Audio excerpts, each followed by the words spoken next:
the techniques that I use are ancient oracular techniques that actually open up your channel ways so that you can receive divine guidance while you're in a meditative state. From that place, similar to when you're doing hypnotherapy or when you're doing,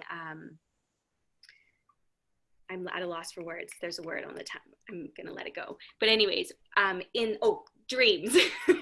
Similar to both of them. It's like the simplest word. It's like, hello, where are you? In that place, you can access your subconscious, and your subconscious works in signs and in symbols. And so when you're in the meditation, just trust that what comes to you, whether it is a word, a symbol, a color, a phrase, a feeling, a vision, it's going to come to you in a way that resonates with you and your own giftings. So just trust what it comes as. And when we come out of the meditation, take a moment to jot down anything that you felt, experienced, heard, etc., etc., even if it doesn't make sense to you right now, because I promise you that in the coming days or weeks, it will make sense. And I feel I wasn't going to share this, but I want to share this with you. And I don't think Morgan knows the full story, but an example of how this worked. I was in the thick of doing some healing work at a very low place. And I was working with a healer who facilitated similar work as what I'm going to share with you today. When I was in the meditative state, I received a vision. The vision was so clear to me.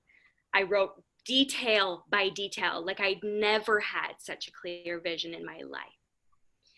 A year later, to the date, I went to Italy with Morgan.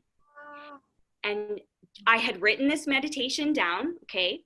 When I got to Italy, Morgan sent us on soul dates, right? Is that what you called them, Morgan? I can't remember. Good.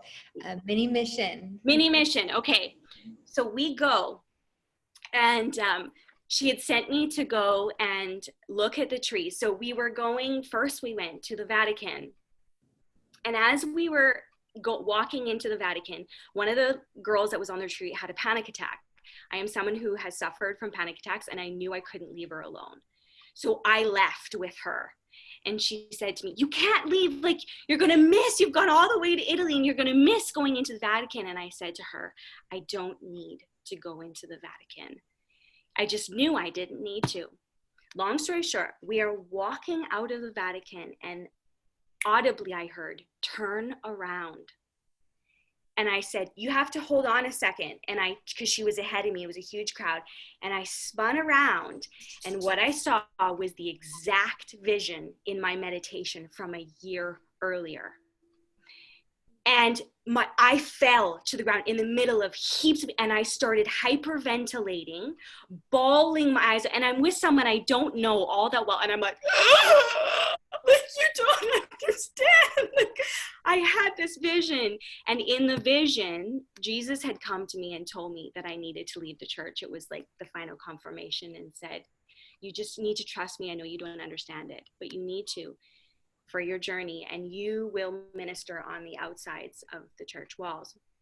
And it was the exact same vision of, in my meditation, Jesus had walked me out of the garden and into, and I turned around and I had seen the Vatican, which was the city in the distance. And I heard, it is done. And my whole body just like, I felt a release. It was done. The work was done. And that was it.